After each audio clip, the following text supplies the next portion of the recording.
Okay, everyone, we're going to call the meeting to order. I'll ask you to all please stand for the Pledge of Allegiance. I pledge allegiance to the flag of the United States of America and to the republic for which it stands, one nation, under God, indivisible, with liberty and justice for all. Crystal, if you could help us with the roll call, please. Tim Aker. Here. Dan Kilhalen. Here. Mike Hausman. Here. Laura Schultz. Here. Robert Weiler. Here. Ed Merrick. Here. Dan Jahinski. Here. Kent Atwell. Present. Scott Hussinger. And Amy Barrows. Here. Great. Thank you very much. Okay, we are going to go on to item number 4, minutes. Discussion and possible action on the following minutes. I'll move to approve the minutes. I'll second. Is there any discussion? Hearing none, all in favor say aye. Aye. Aye. Opposed? Abstentions? Passes. Okay, we're going to move on to citizens' comments on consent agenda items only. Consent agenda items only. Any comments for consent agenda items? Seeing none, citizens' comments for consent agenda items is now closed. Okay, we're going to go to 6A, consent agenda. I move to pass the consent agenda.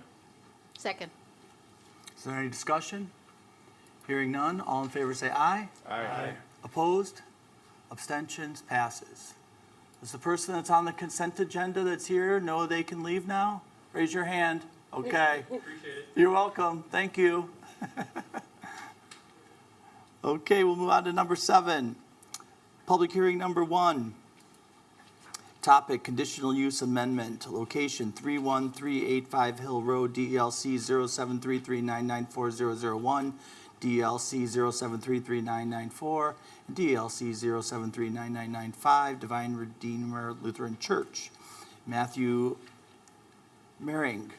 Matter, conditional use amendment for a daycare facility and future additions to the church school building.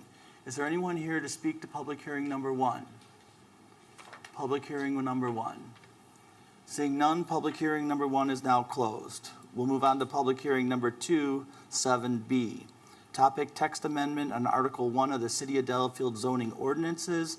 Location none. Applicant City of Delafield Planning Commission.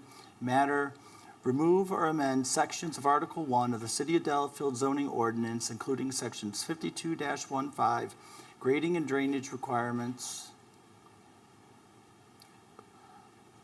setbacks, yard requirements, section 52-18, building area regulations, floor area, section 52-19, lot area requirements, section 52-24, private swimming pools, section 52-26, miscellaneous and other general provisions, and possibly other related sections. Is there anyone here to speak to public hearing number 2? Anyone for number 2? Seeing none, public hearing number 2 is closed. Now we'll move on to 8, which is citizens' comments on items on the rest of the agenda, and I know we have someone for that.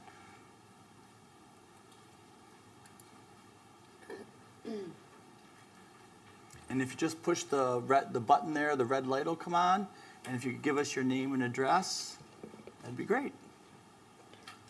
Lee and Barry Rogers, Rogers, 306 Oakwood Drive. So just to orient you where we're the last house on the southern end of Oakwood, before the golf course. And we wanted to talk about the suggestion regarding the short spur of a walkway that's proposed from where the St. John's development's going to be in front of the three houses that are on the south side. It would go about 140, 150 feet. And then the intent, I guess, is for whoever takes that to walk across, see, and go into Hillcrest, or the other way around. And our suggestion is, that having lived there and observed it, I wish I had a trail cam to be able to show you statistics of how few people actually walk from Hillcrest down that way. But it's kind of like a sidewalk to nowhere at this point. And we'd suggest that it be put off until the sidewalk, the proposed sidewalk, all the way along C, which would be used quite a bit, is completed. But today, if you were to walk that, if you lived in Hillcrest and you were to try to walk to town, it's not a good route. You can walk right in front of us and go through St. John's Golf Course. But you wind up, obviously, several hundred yards west of town, and it's faster to go down C and go to the down the nice sidewalk that's been built on the east side of C. The reason I say that we are aware of the lack of traffic is our house was remodeled years ago to take advantage of the golf course. So virtually every window and door from 3 sides of the house looks at the golf course. So whether we're having breakfast, working on the computer in the office, in the den, the bedroom, or watching TV, we look right out the window. So no one can walk in front of us, no deer, no geese, no one can walk by without us seeing them, so we look up. And I'd be shocked if 10 people a day take that route. I understand that this was proposed several years ago and was rejected because of budget, and now I understand that the money's to be included in the St. John's development folks, which as a taxpayer I think is a great idea. I just request that you consider waiting until the entire sidewalk is done rather than just build this 120, 150-foot spur and kind of bank that money in the meantime. When it is done, I imagine eventually it will get built, and we would hope would be when the driveway is done.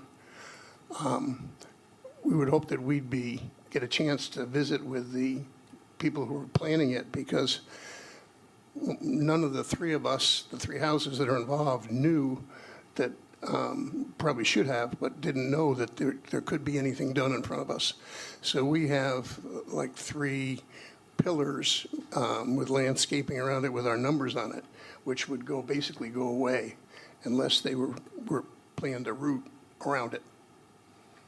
Thank you. Thank you for the comments. Is there anyone else that would like to speak during citizens' comments? Come on up, sir. I think I was supposed to go in the second section for the fences, walks, and hedges. Sure. You want to make comments to things that are on the agenda? Well, hold on. Are you the applicant for the fence? Yes, I Well, am. you're coming up. Oh, okay, I'm sorry, I apologize. Yep, no worries. Anybody else? Sir, come on up. I need to push the button. That's If good. you want us to hear you. No, it's on already. It's on. You're good. So my name is Nicholas Serra, Nicholascera, 929 Bar Road, City of Delafield. I would like to speak about this Delafield Dental landscaping project. I love you folks. I love being here, but I'm getting kind of sick of my comments not being heard. Laura, my neighbor, when you take the map that they've done and you kind of shift it towards Laura's property, bingo, looks beautiful. But when you look at the property towards mine, there's these huge gaps. I commented last time about how they were considering buckthorn and invasive species as ornamental plants and how that was pretty hilarious. And I see in their new project that they have, or their new proposal that they have, that they're cutting down some of their old stuff, great. They're doing really great landscaping, like on the sides and the front, to really make their property look great. I appreciate that. But seriously, the back, like, this is driving me crazy that I have to come here with every proposal to be like, hey, I'm your backyard neighbor, I want screening. Like, and that's not too hard of a thing. Like, the tree proposals, they're adding nothing in back. Nothing. They're leaving what they have, and they're adding things on the side. In fact, they're removing things in the back and leaving it. So let me ask you, how does that help with screening for my house? I've asked for conifers, I've asked for trees, I've asked for a fence, I've asked for any kind of screening. Like, it's not bad now when everything's leafed out, but for 6 months out of the year, when my bathroom, my dining room, my bedroom is a straight shot at their property, and they don't have shades, and I believe that's all surgery back there. Like, I don't want to be a jerk. I don't want to, I don't want to invade their privacy and break HIPAA, but seriously, like, I don't know how many times I got to say this. Like, where's the screening in the back? It's frustrating for me. It's frustrating for my family. I got to keep on breaking my time to come here. They've done nothing. Nothing.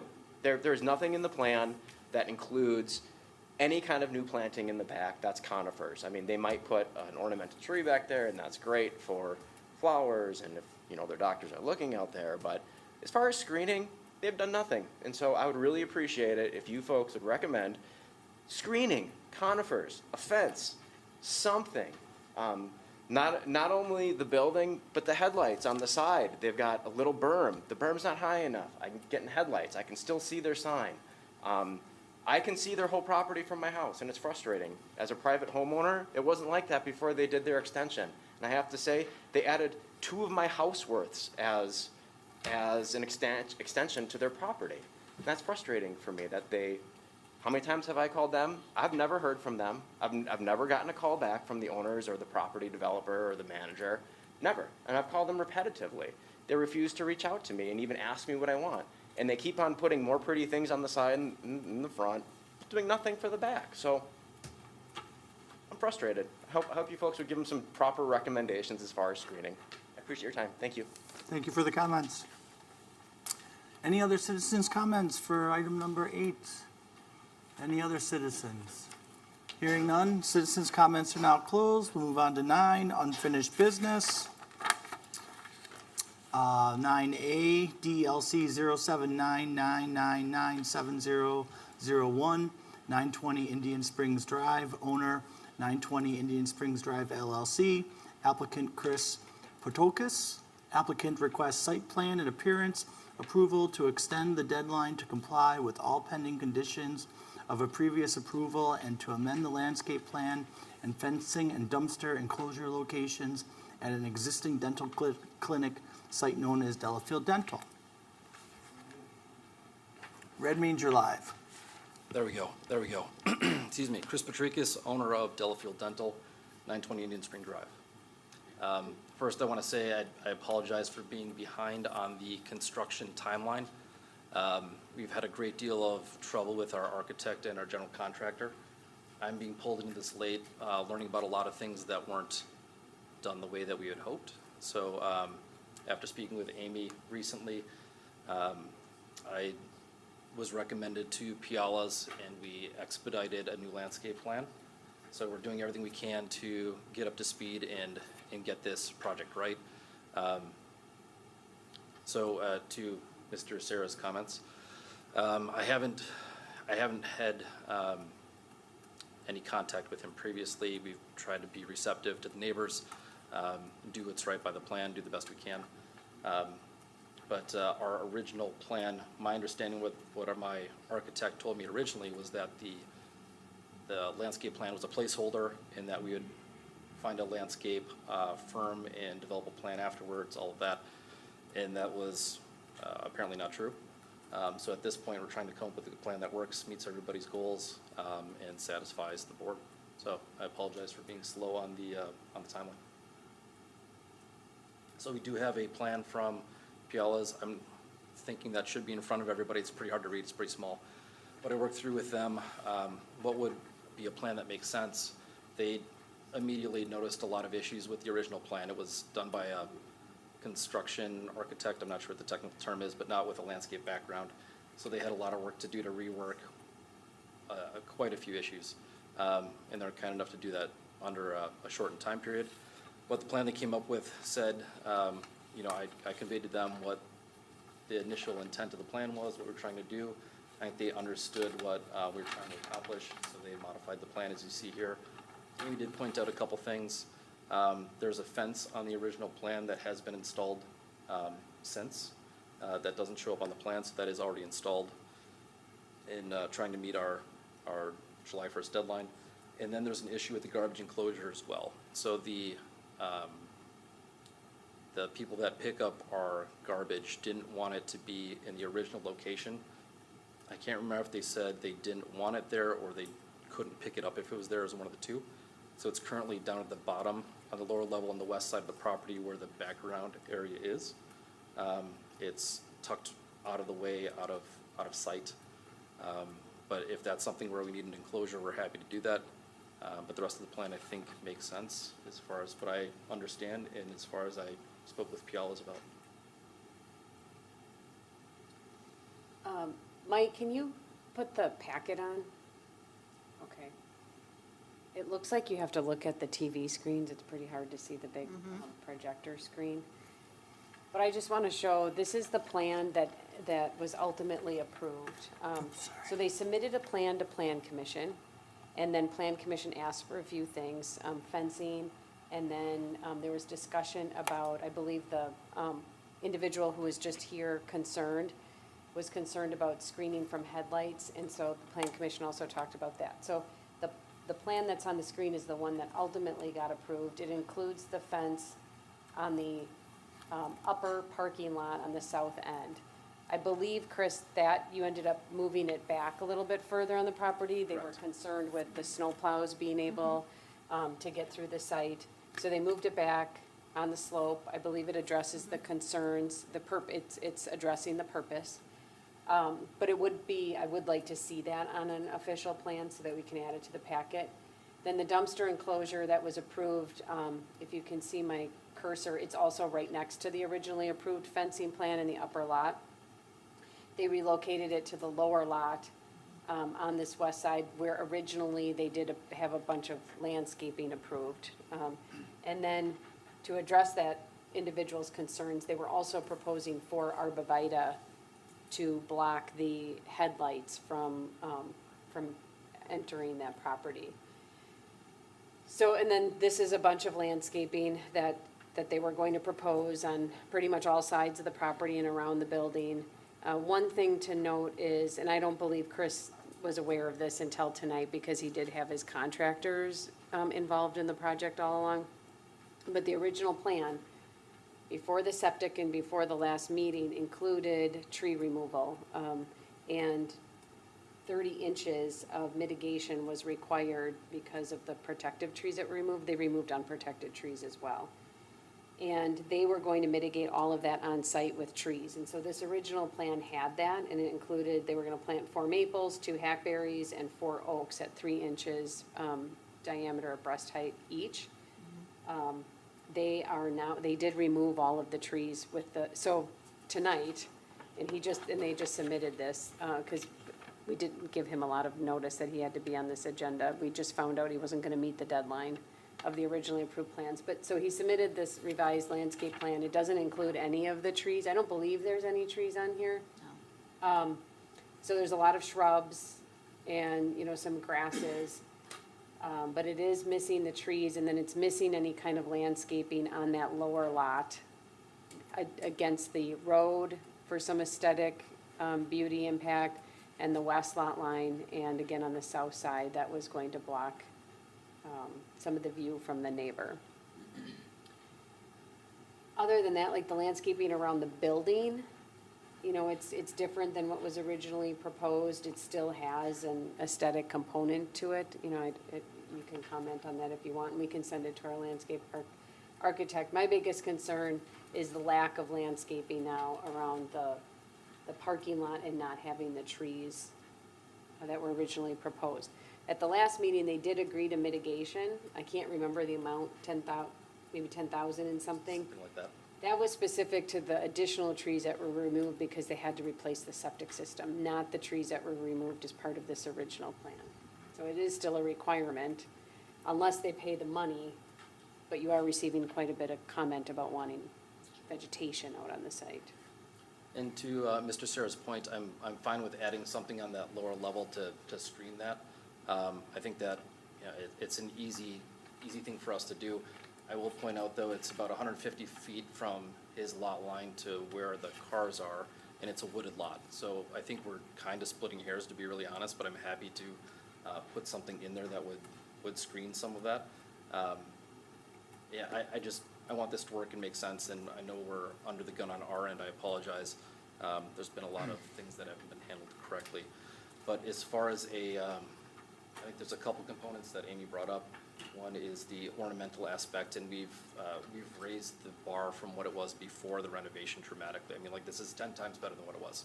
So I'm not sure how many of you have been out to the property, but there's little to no landscaping previously, so this is, it's gonna look very nice when it's done. And then to the trees, I'm happy to, you know, do whatever we need to plant to get that back to where we need to go. But we didn't have, I wasn't aware of that, and I didn't have that discussion with Pialas, so that is not in the plan currently. I just wonder too if, so the original plan had 30 inches worth of deciduous trees that they were planting. Maybe it's beneficial to have all of those inches in evergreens on the south, more on the south side of the property. I mean, because they're against the interstate, so the north side isn't all that valuable, you know, as far as the aesthetic beauty, but the south side would be more relevant. We don't have, to be honest, we don't have a lot of space to do aesthetic work on the front side, on the north side of the building. We have parking lot, retaining wall, and then we've got the wetland area. There is a grassy area to the northwest corner, but that's it was an easement where we had a driveway coming through, but that's actually the neighbor's property. So it's just a little grassy spot that's ours, the rest is the neighbor's. So I think for what we're doing, we're making the best of what it is. I will also say, when I worked with Pialas, Where is your landscape architect? Why are they not here tonight? this was like super short notice to get them Okay. to put this all together for us. They did me a huge favor, to be honest. I kind of explained the history of what's going on and everything else. You didn't know about this deadline? I was not aware of this, to be honest. So my contractor has not returned a phone call or an email for quite some time now. That's a separate issue. Same thing with our architect. So we've been working on this. I asked about plan commission meetings, things like that, and they said, no, there's nothing to worry about, it's all taken care of. And then we started coming into this year thinking landscaping was gonna start once the snow was gone, and then we had a whole host of issues. So this was, I'm not sure, when we talked about getting a new landscape design Yeah, together, I think- it was like 10 days ago, something like Yeah, that. so timing wise, I think what happened is, we had our meeting in April, it was April, right, yes. I followed up with a letter letting them know, and it went to Chris as well, that they had a July 1st deadline. He reached out to who was actually gonna do the landscaping, because you went off on your own a little bit compared to having the contractor do it. And when he reached out to the landscapers, they said, this isn't a practical plan. He called me 2 weeks ago and said, they told me this plan isn't gonna work. What can I do? And we decided he should be on the plan commission agenda because he'll miss the July 1st deadline and he wants to revise the plan. And so in the 2 weeks, he got a new plan prepared for tonight's meeting. So that was kind of the timing of it. Yeah, and I apologize, I had to twist a couple arms to make this happen, and I'm trying to make this right. So, it's a very uncomfortable spot for us to be in, and our lot looks terrible right now. Like, I expected landscaping to be done, it looked nice, we finished with this project, and now we're talking, end of summer before we can get this finished. So I'm more frustrated, I think, than anyone else is in this whole scenario, and I just want to get this done. Let's hopefully we're gonna move forward and get done right, and you hire professionals that come and, as we have many other applicants, right, they bring their landscape architects with them. People build boathouses and they bring their landscape architect with them, okay, so. No, and I understand. I mean, this is last minute for me. This is not something, I'm a dentist. I don't know any of this stuff. So yeah, I'm trying to make the best go of it. So yeah, we'll do what we need to do, but I also want to make sure that I'm making every effort I can to make this work. So just starting with maybe the dumpster location, does anyone have a problem with the revised dumpster location? It's not gonna be enclosed. It's what? It's not gonna be enclosed. It should be enclosed. Okay. Is it enclosed? It's not currently. Okay. I mean, Is we're it- So happy that's a to- problem right We're there. happy to build an enclosure. We got that fence up, trying to meet the January 1, or the July 1 deadline. And then I think in an email from you, I got not too long ago. You had mentioned that that dumpster was also, enclosure was also part of that July 1 deadline that I wasn't aware of either. So, yeah, we're happy So, to do so are you whatever. hiring a new general contractor? Are you trying to manage No, hiring a yourself new- as the hiring a new dentist? Or GC. how are you gonna move forward? Yeah, no, we are looking to either sub or hire a new GC. So we're, Okay. honestly, we're kind of out on a limb with this whole situation. Relationship with our previous architect and GC is over. We're looking into how do we resolve that issue. But that relationship's done. So if you look on the screen, on the TV screens, this was the original enclosure that was approved. So it was, they submitted a very specific plan, enclosing it with concrete block and then the gate that is also proposed on the plan. So we would anticipate with our final inspection, this is what was supposed to be constructed by July 1st. Yeah, And then the fence, So I'm not sure what material. how much we're- time do you need to get all your ducks in a row to bring us one group of documents that tell us everything that you're gonna do based on the feedback that you heard tonight? And maybe we'll hear additionally from the planning commission and be prepared to give us all that. How I long is can- that gonna take? I can go as fast as humanly possible, but. Well, I couldn't just tell want you to what get it the- right. Yeah. Just tell us I- how long that's gonna So take. my concern, my worry is when I talked to a bunch of landscape architects, like Piala's was willing to, they're gracious enough to charge me 2 or 3 times their normal fee to speed it up. A lot of other people won't even take my call. So my worry is that we're not gonna get this done this year. That's not the end of the world. The ultimate goal is to get it done right, but I want to make sure that we line this up correctly, it gets finished correctly. I also don't have any depth of knowledge on what is required of this, or how to make this work. So I'm basically just calling a bunch of people saying, can you help me? So I can't give you an answer on that. Like, I can work my tail off to try and make it happen, but I don't know if I can get this done before next month, or it's gonna take 2 months. I have no idea. I think as far as plan commission goes, you need to move the dumpster location to where it is, show the enclosure, agree to build the enclosure within a certain time frame, and show the fence on the plan, and add 30 inches of trees. I mean, we can talk about the landscaping a little bit more, but even if you had Piala's go back and amend the plan, I wouldn't anticipate that would take them. I Very couldn't well. imagine, yeah, I couldn't imagine. But they were talking to them, I said, how fast can we get this done once we have the blessing of the committee, and they said late summer is where we're looking. So, and, I'd love to get this done this season if we can. Do you have any other landscape-related questions? Just on a timing thing, given that I had an insurance issue and the same thing the last couple of years, you're right, you'd be lucky to get it done at the fall, just because of the availability of people. Whether or not you can get the plan approved in 30 days, but getting it done, Kent, maybe to your question, it's gonna take right up till the fall, I bet. I'm just asking him how much time he needs to get us the proper documentation. I'm not talking about construction. I'm talking about hiring the professionals he needs to come here with a professional presentation, telling us what we're gonna do and not, well, I'm not sure about this, I'm not sure about that, somebody might know this. I mean, that's not productive for any of us. And I'm here at your request on short notice. Yeah. So believe me when I'm saying I'm doing everything I possibly can to make this right. Yeah, I mean, I'll comment that, having a successful business that is expanding isn't supposed to be punitive. I mean, so, and we went through your plans pretty closely initially, to scrutinize all the different things like Mr. Sear was talking about, lines of sight, headlights, and there was nuances that Laura brought up and other people brought up that were accommodated with the plan.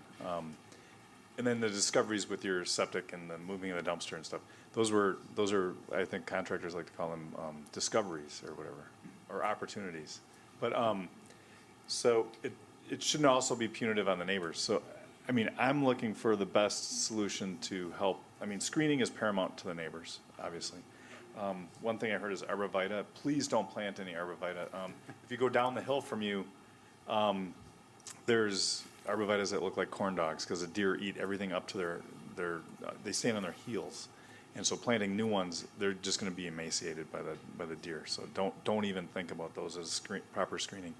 But I agree, the conifers in back would be a great idea for the neighbor, and those are gonna take some time too. They sit idle for a year or two before they grow. But if there's any way for temporary fencing in this staging, because it's not gonna get done this year likely, think about that and working with staff to help accommodate some of the concerns of the neighbors as we go into winter. Because like he said, nobody likes buckthorn, but when you're on a golf course, sometimes they're like great screens between one hole and another. You don't want to go in there for your ball. But anyways, so screening is paramount, and just, understanding that this was not your intent to drag this out. We don't want to, it's waste your time, waste our time, so let's.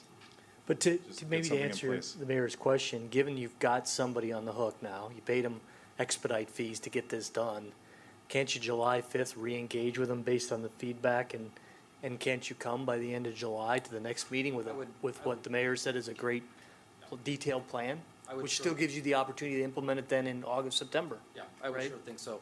What I don't know is with the dumpster enclosure, how involved it is on the construction side. I'm sure we can figure that out. But I have no doubt that we can come with a landscape plan that's detailed the way you want it to be.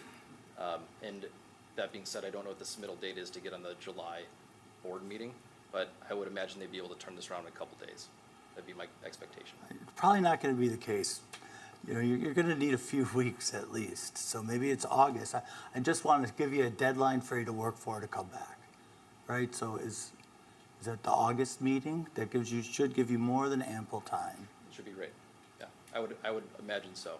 And I've tried to communicate as much as I possibly can with Amy to loop her in on like what I'm trying to do, what I'm running into, just to make sure that she knows, and by extension that I'm doing everything I can at this point. I don't want to come to you with excuses at the 11th hour, and it sure looks like that right now, but I do want to make the best of a bad situation, and I want to be communicative in what I'm trying to accomplish. And we'd like to see you get it done and start focusing on dentistry again. Amy, what is the submittal for July? What would be just? Today. Oh, it's today. Okay, that I mean, answers that this is, question. it's a pending application, so, I mean, if he got me the additional information by like next week, Wednesday, we could do it. Which, Or next week, Friday. Well, I actually think, I just want it so done you just have right. to have your engineering company go in and draw, they already have everything mapped out from the original edition. You just have to have them draw the revised enclosure location and the fence location. I don't think that's a lot of effort. And then the landscaping, I mean, I think you should comment on this if you have any issues outside of, the trees and where you want the trees, and then screening from that parking lot. Because I was just bringing it up because, I was trying to think of getting it done this year, and if you can get it approved in July, you have a shot at getting it done this fall. Yeah. If you don't get it approved till the end of August, you're not gonna get a contractor in time to get I it would done. prefer you try to get in here in July and stay on Piala's schedule for late summer. Yeah, and that would be my hope. So I will contact them tomorrow, see if we can get the details buttoned up as much as possible on this, get that turned around quickly to everyone, and hopefully we can make something work. So it's the enclosure of the, It's gotta show the location of the enclosure and fence, because we need an approved plan to put in the packet for future use. And then he needs to have Piala's revise the landscape plan to show 30 inches of trees. And I think you should give him advice as to what you expect, or what you expect for that. So that when he comes in, it's approvable. sounds like arborvitaes are not a good idea. And I just looked it up because there's different kinds of arborvitaes, and some of them actually they screen really, really well, and they are deer resistant, so I would be a little hesitant to say no arborvitaes. As long as There's they're the deer cones, resistant. and then there's, there are some good ones, so, but we can review the plan, we can have our landscape architects review the plan for that purpose. And in working with Biela's, I would be a little hesitant to go with the trees that were recommended in the original plan, because they pointed out a lot of issues with a lot of the plant selections that were made. And, my first comment was, he's not a landscape architect. So I don't want the expectation to be to rubber stamp that tree plan, knowing that that might not be a sound plan. I looked at your new landscape plan around the building. I didn't really personally have any issues with it, other than you removed vegetation behind the parking lot to the south. So if you could add some more. And that's where the comment came from? That's where the part of the comment came from. The other thing I think the individual is talking about is just the south side of the building in general. And so maybe scratch the original tree plan. Those were maples, hackberries, and oaks. And put evergreens in. I don't know. Go for evergreen cover. Just tell Pialas you're looking for More cover. screening from the south property line. And they should see the site plan with the topography, because then they can help identify the good locations for it. Sure, that makes sense. Deer resistant, Yeah. hardy, deer resistant evergreens. Question I have is on the dumpster enclosure, or the dumpster location. It's gonna be in that lower lot alongside Indian Spring Drive. Correct. That might need some screening on the north side. Are you gonna see that cinder block, concrete block from Indian Spring Drive? Well, if it's visible Right. from the road, then why would we want it made out of cinder block? Wouldn't we want it, Well, that's what was shown. well, I know, but I I- mean, that's I- not gonna I attractive would- I enclosure, agree. cinder block. Timber, or, a wood enclosure, I think would look better there. Plastic lumber, something. Can't be cinder block. Because that side will show from the road, that north side of the dumpster enclosure. Structure can be cinder block, but the exterior can't be. We've Yeah. got some timber beams on the entryways on the north side. We could match that That's what I was thinking. Yeah. easily to make that enclosure just aesthetically similar. I'd be happy to do that. That would work. So bring that plan back for July.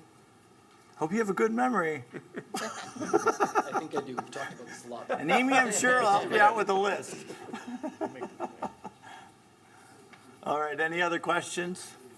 Are we ready to move on? Thank you for your consideration. So no action? Well, do we want to make a motion that provide some kind of deadline?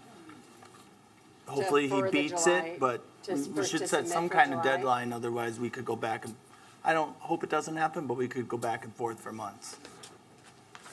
I need it by the end of next week, Right. because, I'll have one Come- week to. Make a motion to have the applicant come back by the August Planning Commission meeting or sooner? Oh, I'm good with that. Motion to have the applicant return with a completed plan addressing the concerns stated tonight by the August Plan Commission meeting or sooner. I'll second. All right, is there any discussion? Hearing none, all in favor say aye. Aye. Opposed, abstentions, passes. Thank you. Best of luck. Okay. 10A, DLC, under new business, DLC 0798903, 1014 Sunset Drive, owner and applicant Danielle and Nicole Simmerman. Applicant is requesting site plan and appearance approval of a wooden privacy fence. Name and address, please. Daniel Zimmerman, 1014 Sunset Drive, Delafield, Wisconsin, 53018. First of all, I apologize for interrupting. First No time here. worries. So, Happy to help. little nervous. Yes, me and my wife would like to put up a privacy fence at our home location. Our next door neighbors, they raise German Shepherd dogs trained for police training, and obviously they're more aggressive than a normal dog would be. They also take in dogs for training that aren't theirs, that, don't listen as well as theirs. There's been a few instances where dogs have been off the leash or have been lunging as our children are playing in the back. I have 5 kids under the age of 12. So my most important thing is safety. I really feel like it's something they should do because they have a business at the home and the other side of their property is fenced in. But I don't want to take the chance waiting and possibly something happen to one of my kids. So we would like to put a fence up. We sent all the paperwork over, my wife did. And a few things we saw, we had a survey done on the property already, so I know we talked with Amy, and I don't know if we need to have another survey done afterwards. I would hope not, because we had one done and the cost was not very cheap. The other thing is how far it needs to be off of the property line. I think she said 3 feet. We were trying to go for like 1.5 feet. I think we put 2 foot on the application. I'm still fine taking care of whatever on the yard, on the other side of the fence, finishing the fence, staining, painting, whatever it needs. I think we put a 6-foot high fence on the application. I've been looking at different options for fences and looking at something more aesthetically pleasing and going up to something like an 8-foot with like a trellis top on it. But if that's not approved, the most important thing is having that barrier to keep my children safe, so. All right, Amy, what do you have to add?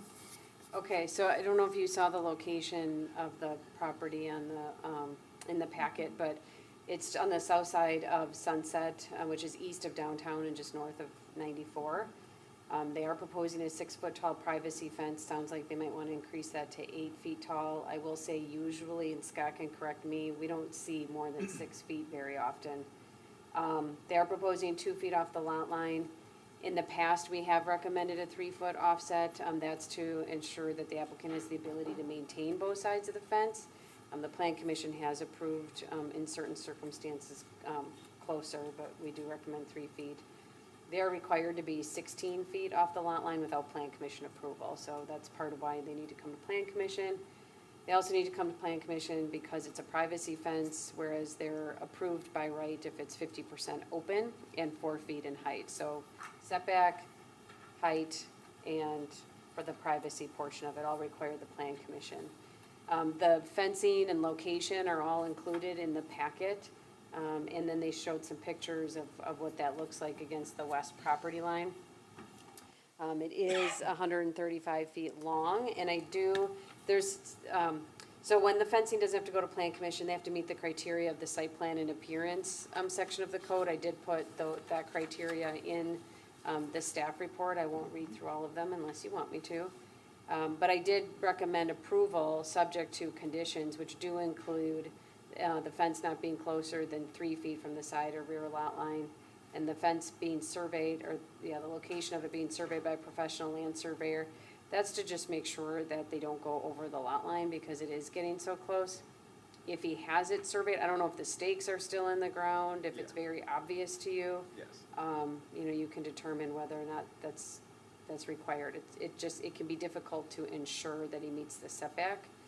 And it's not that a new survey has to be done, so that's a little bit different. It's having them come out and stake where 3 feet is, or 2 feet, whatever the Plan Commission approves. And then, the fence shall be finished on the outside of the fence facing the neighboring property. And then Scott also commented, this isn't in the staff report, but that the fence should consist of a maintenance-free material or be painted. Right now, it's a pressure-treated unfinished wood, which can deteriorate faster than a painted fence or something that's made of a material that doesn't. Is stain okay if it's stained every, 2 to 3 years? Scott, do you have any? Your microphone, you gotta push that button. You have to be able to do that from your property. Okay. That's why it has, in my opinion, should be in Okay. from the property line. Understand. Daniel, what kind of a fence, because I drove by there and I didn't notice the fence on the other side of your neighbor's property. What kind of fence is that? It's kind of one of the opposite side slats where it has a board on one side Okay. and a board on the other side. And 6 foot? I believe it is 6 foot. It looks taller from my side, but it's up on a hill. Okay. So I'm not exactly sure. Okay.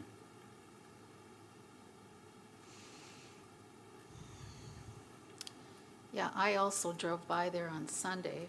And I noticed that your neighbor has a very large boat very Yeah. close to you. That sits there, along with the dead tree in the front yard. Made me think maybe that's the reason for the fence, I don't know. But that's in the front yard. That wouldn't have. Yeah. Well, it's Not still where in you're view looking, from the yeah. backyard. They, Yeah. our house is set a little farther forward than theirs is. Okay. So their garage door is like at the back of our house. Okay, all right. I'm sorry, Laura. And yes, like you said, that would help kind of with that stuff too. 6 foot though, I'm a little leery about 6 foot, why you would need a 6 foot fence to contain dogs. My neighbors have cyclone fence that isn't 6 foot, and they have large dogs. Never had a problem with their dogs getting loose I or know anything. the kennel that they have a small kennel, which is by our property, up by their, playset. And their fence is about 8 feet high for that. It's a chain link though, it's just like a kennel. And they can Yeah. jump pretty close to the top of that thing. But that's their liability, their responsibility to, Yeah, but for their if dogs. they get out and my kids are in the yard, it's not, that's, I Might be have their liability, but it's their exactly, kids. that's what I worry I about. have 2 in my neighborhood that have large dogs, and the one it did a really nice job because it's all powder coated chain link, and it really looks nice. He has gates and everything. Never had a problem with their dogs. And it's not a 6-foot fence. What I'm getting at is I toured your whole neighborhood, and I would hate to see people putting up all through the neighborhood 6-foot fences. Because the lots there are like this, and they're close. And I don't, to me, 6-foot fences are just a little too high. Is it a possibility for him to have a fence because of his business and Well, everything like that? But I don't know, I can't force him to put a fence no, up. you can't. I realize that. I'm worried about safety for my children, and that's my first and foremost concern.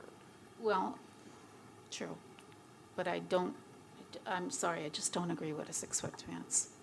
Well, and you've got a fence that tall on they have. On the other side of their property, that's which is- minimum of 6 Like I feet. said, you drive, I agree with you, Laura, you drive through the neighborhood and you don't see fences, but No. that fence was there. Yeah. And you look online, it's Sonderhaus German Shepherds, they're running a business. Yeah. And, yeah, Do they have a I mean- PPO, do we know? I didn't know that there was a business on the property. I mean, I It doubt says it it. on Google's Maps. I'm Yeah. looking I at it doubt too. it. Sanderhouse German Shepherds. and everything on Google we know is right, so, He has it on the back of his car in the driveway. so. The fact that there's another fence up there makes, it's a wonder, and yet, the fact this gentleman is here looking to pay for a fence that theoretically the business operator should really pay for, says he's committed to doing this because there's a concern here. Well, maybe there's the problem, is that we should be looking into his neighbor. I just don't want it to take a really long time. Yeah. Yeah. In order to get him to put a fence up and to come in here and go with you guys back and forth, I'd rather have it done and protect my family. I have a 1-year-old, a 2-year-old, and a 4-year-old. I've seen that all are- your children out there and the neighbors' you. kids. I sympathize with that. I would be all right with a 6-foot fence. Providing, a 4-foot fence you see right over, provides the privacy and the protection. Yeah, I would agree, a 6-foot privacy fence. You know, if you have any kind of opening chain link, kids will put hands through. Absolutely. I know I did it when I was a kid. We all did. We all did. We learned. You know, I got the scars to show. That's part of You know, life. So I just think that, I would be okay with a 6-foot privacy fence. It is safer. Mike, where did you say the other fence? There's an existing fence? Yeah, on the other side, so if you look at, Daniel's property is to the east of Sanderhaus German Shepherds. On the west border of Sanderhaus German Shepherds, in the backyard is where the other fence is. Oh, okay. Yeah, I don't know if they put that up or if it was there or anything like that. Okay, yeah, but the point, and I agree with Laura, there's really no fences. No, and we like it because our neighbors and the kids and everything. Right, We don't exactly. want to have to close it off. It's a playground, honestly. it's what kids do, it's off Absolutely. the street, that's a good thing, but again, you're not doing this because it's aesthetically pleasing, you're doing this because you feel the need.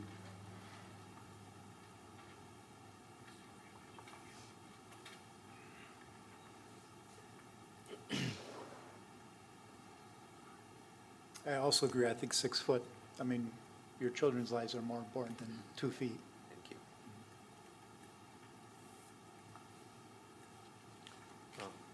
Then I would make a motion to accept a 6-foot fence, privacy fence. I would agree with 3 feet offset for your maintenance, would make a lot more sense to do it that way. Do we want it painted or stained or? Yeah, I mean, Scott, your recommendation for that? One of those two would be great. Yep, absolutely, 100%.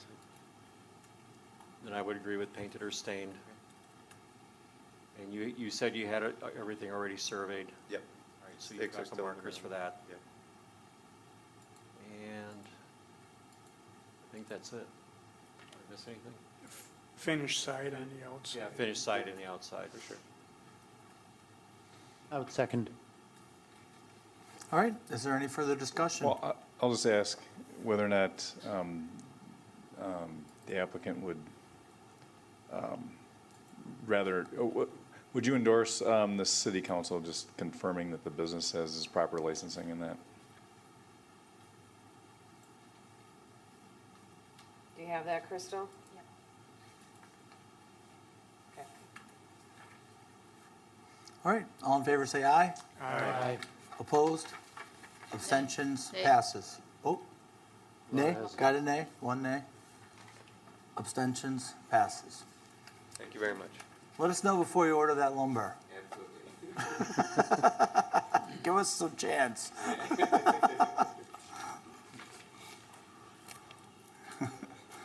Okay, we'll move on to 10B, DLC 079300055, 329 Genesee Street, owner MGD Properties LLC, applicant Matt Gerber. Applicant is requesting site plan and appearance approval to paint the exterior of the existing building downtown. Welcome. Hey guys, Name and address, please. Matt Gerber. The business address is 329 Genesee Street, Delafield. Amy, you want to kick us off? Sure.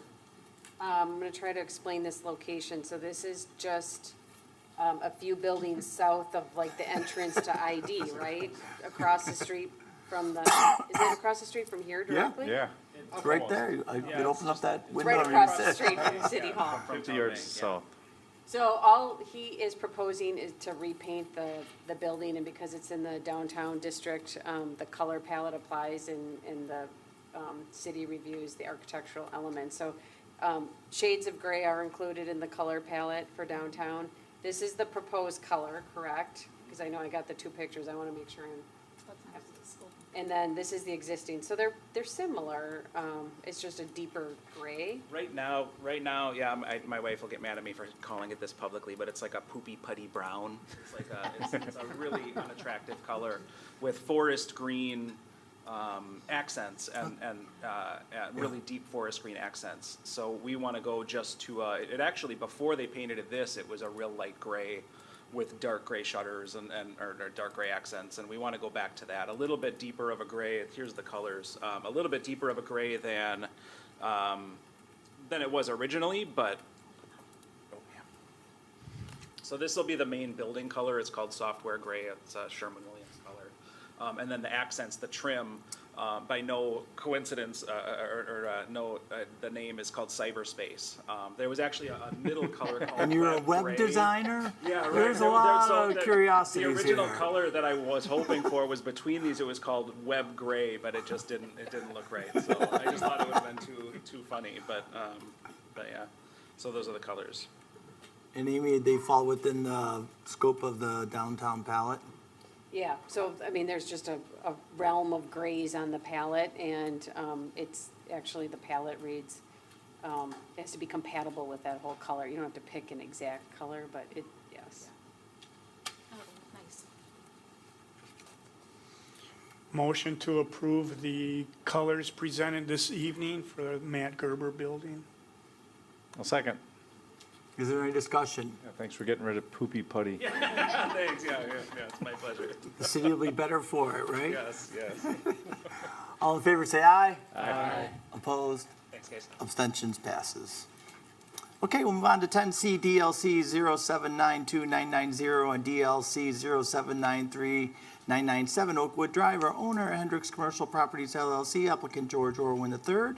Applicant is requesting approval of a planned development conditional use specific implementation plan for a single-family conservation design subdivision known as St. John's Estates. Amy, you want to kick us off? Okay, so the applicant just went through and received approval for the preliminary plat and the conditional use general development plans that went through Plan Commission and Council at this point. They went to Public Works for an initial review. So now they are in the stage of getting specific implementation plan approval with the goal to go to Common Council in July so that they can start construction on the site. They have not submitted their final plat yet. That will follow, but the city does allow folks to start construction, not building construction, but site construction prior to final plat approval, provided they get the developer's agreement recorded and pay all financial assurances, and have all the other documents in place. So, we've talked about this a lot, so I think I'll go through the changes. They did slightly revise the area, and this is, pretty insubstantial, so it doesn't really affect the preliminary plat versus final. So the open space easement area that they're using on the athletic fields is increasing, from 41,413 square feet to 45,291 square feet. And then they're also increasing outlot 3 behind lots 34 and 37, by 4,190 square feet. So they'll be in the upper 50,000 square feet. They're doing that because their original calculations did include land within the Bark River, and they have since excluded that because that is open area that shouldn't be included in the development. That was our catch, by the way. Their catch. We got that going for us. Good for you. Honest, they're being honest. They, at the last meeting, we talked about the footpath on the west side of the property. Noticing on this, it's still kind of being drawn on here, but the final plat and all of the documents, that will be excluded. They are not going to have that designated at all. However, in their declaration of restrictions, it does say that the homeowners association has the ability to create a private path, which is, I believe at Plan Commission, everybody agreed that if they want to do that on their own, that's fine, but it's not going to be established on anything. They have plenty of a path system. You did hear the individual talk about the trail extension on Oakwood. That trail extension, I think you probably knew what he was talking about, but is the section that I have my cursor on right here, east of the plat, within the right-of-way of Oakwood Drive. So all of the trails will be public. There is that one, and they will either be paved, so on this plan, if they're purple, they're paved. If they're red, there's sidewalks and concrete. The green path on the east side, that is still gonna be a footpath. It gets kind of steep, it gets steep as you go south, right? They would prefer to keep that in a natural state, but they are going to make it a public path as part of more to connect with the natural recreational trail along the Bark River. That will all be those will be identified with location, form, and maintenance responsibilities in an open, what do we call them? Public access easements that will go to Common Council in July. And those documents are being drafted and reviewed between the city's attorney and the developer. We talked about the flexibility that they're proposing as part of the GDP engineering plans. They have been reviewed by the city engineer. The most recent comments are included in the packet. They've been working, Josh and Brian have been communicating, and hopefully by the time they go to Common Council in July, everything will be wrapped up and they'll have final engineering. We would like them to have complete plans prepared for the July Public Works meeting. You will need to go back to Public Works. It's my understanding the Public Works Committee meeting has been bumped back. July 10th. Oh, July I 10th, think not the that 12th. Monday? It's a Monday. Monday's the 10th, I believe I may have it's told the somebody the 12th, so, July you said- 10th. yeah. Did I tell you the 12th? Yeah. July 10th. 12th is Lake Welfare, you're welcome to come. Is it? Well, maybe I'm wrong. Let me check my calendar. I just assumed, because they're on Wednesdays, I think I assumed wrong. It just excuse me, I'm George Irwin. It just drives when we have to get this stuff in I have front the of you. 10th in my calendar. Okay, well, we'll go with the guy who's on the Public Works Committee. Not that I don't make mistakes, but I have the 10th. And then, correct me if I'm wrong, Dan, but Public Works, when they reviewed the preliminary plans, they just had a couple of technical comments about the handicap accessible warning panel, whether or not that should be removed at the trail going to Cushing Park Road, and the minimum, that a minimum 12-inch culvert be used under the Riverwalk recreational trail downstream of the basin discharge pipe, and proper turning movements be verified. Does that That's sound like correct. a complete list? Okay. Yes.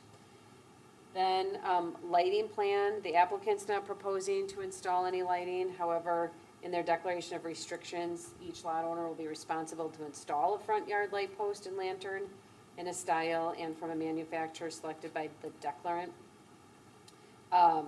Per the restrictions, the post and lantern must be located approximately 10 feet from the street property line, adjacent to the driveway, elevated to a height of at least 9 feet, and illuminated from dawn to dusk by means of a photo cell.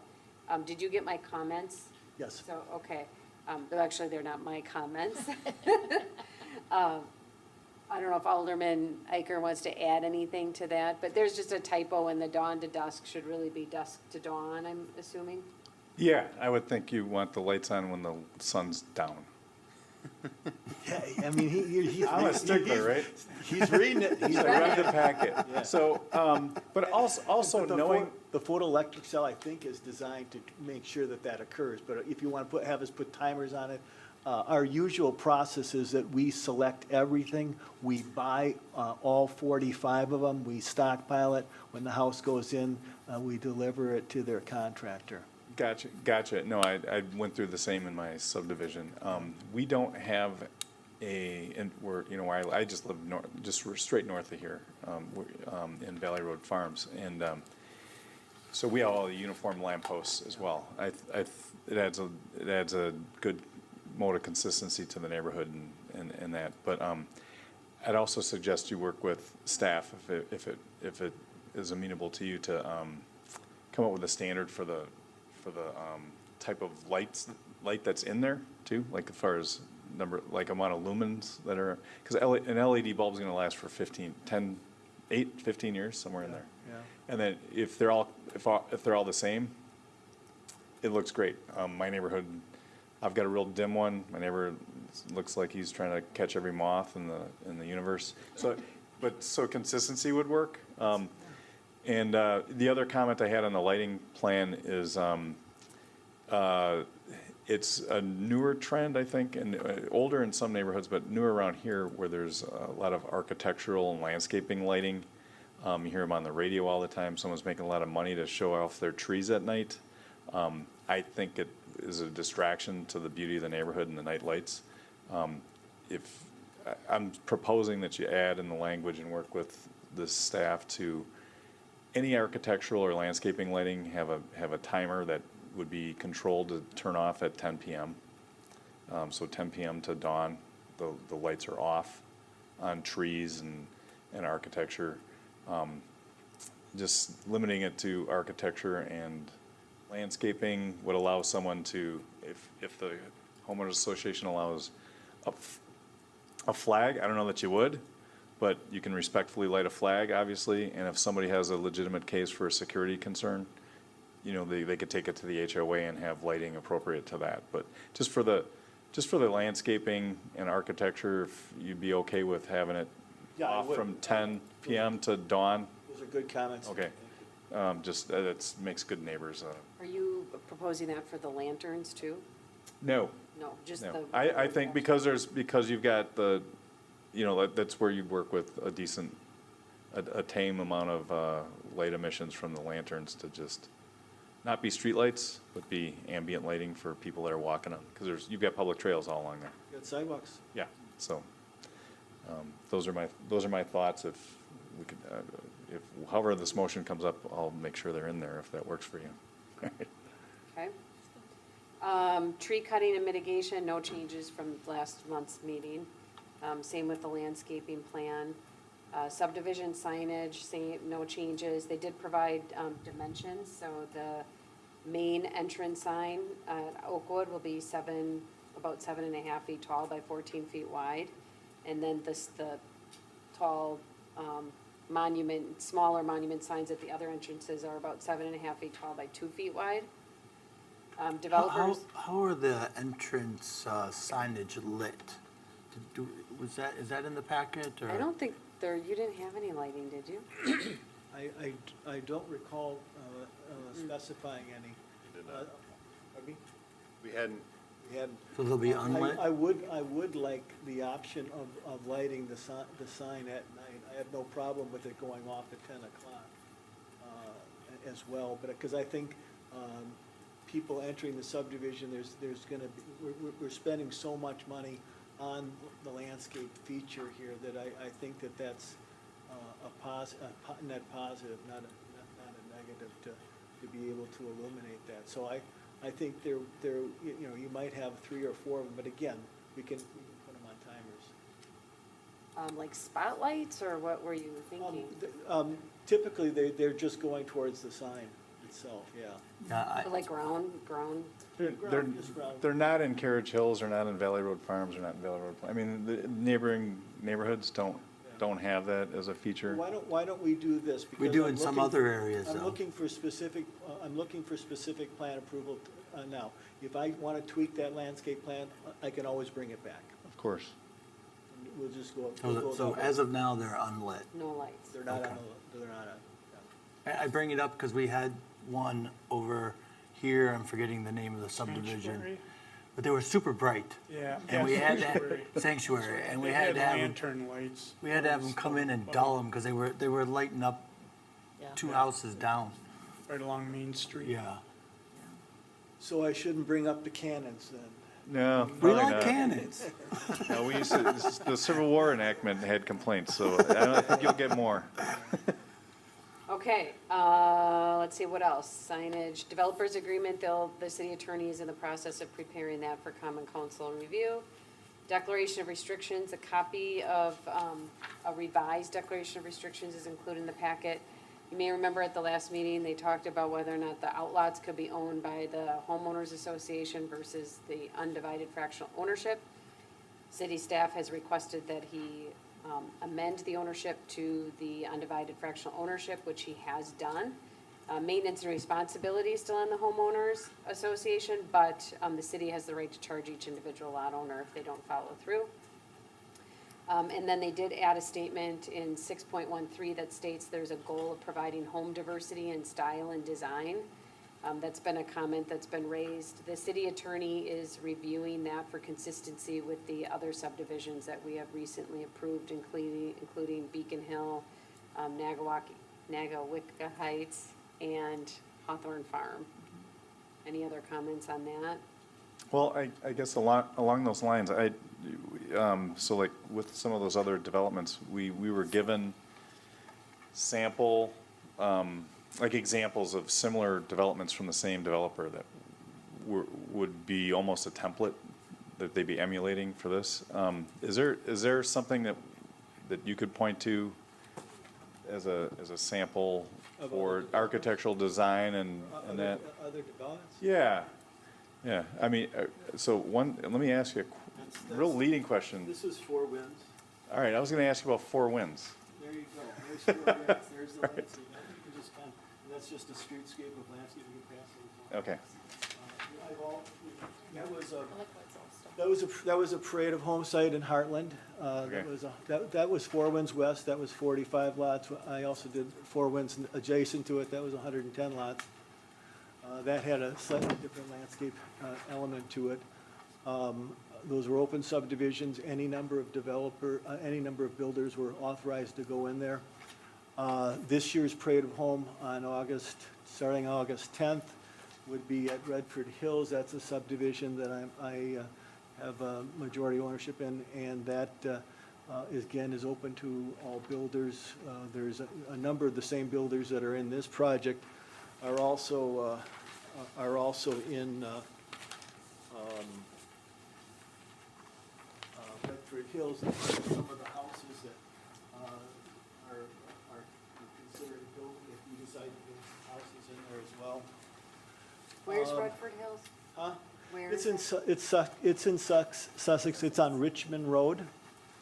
It's 45 lots. It's I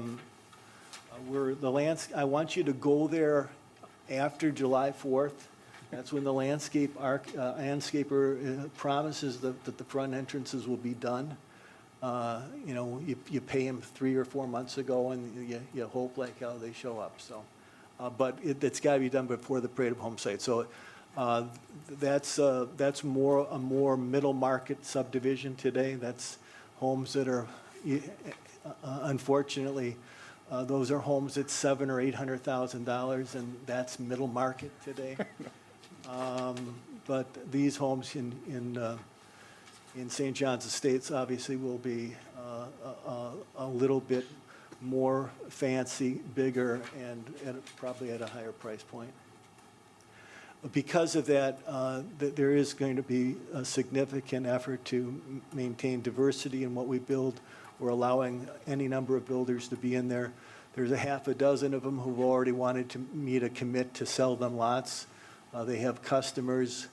The level of interest is very strong, and we're going to make sure that we do it the right way. So that's all I can tell you about that topic at this point. But, I've done over 25 subdivisions. Those are the ones that are closest in mind. So the reason I'm asking specifically about this is because I've been asked. So we're 7 people that are voices of 7,000, right? And so what do we have in our code? What do we have in your covenants that imparts a particular style or taste that people are going to like, right? It's a really difficult question to answer. So that's why I asked sample subdivision. I drove through Four Winds West just yesterday, just because Google exists, right? And I can see what Mr. Irwin's done in the past, and so we're counting on that kind of taste and diversity and style. Better. There you go. I mean, not a lot of spires, not a lot of cement lions with lights on them and stuff in the front. I mean, not a lot of Greek Parthenon style homes. Nothing against Greeks, but you know what I mean. But so I think is it reasonable to say that we should expect something like Four Winds West? Yes, I think that's a good example of good quality construction today. Okay. And those are the same builders, by the way, that are looking to build in our. How many different builders are in there? In Four Winds West? I would imagine there's 8 to 10 at least. Typically what happens is 3 or 4 builders will put a spec house in, and then they'll sell 2 or 3 off of that, and then word of mouth continues. And so there's only so many builders in southeastern Wisconsin anymore. It's We don't want them all to get overextended either, because then we have unfinished subdivisions. So. Should we talk about the sidewalk, about whether or not you want me to advance pay for those three houses or put the work in? Is that a topic? Yeah, we've discussed that in the past, and we've gone through the rationale as to why that was important, and that was a request of the city, not a request of yours.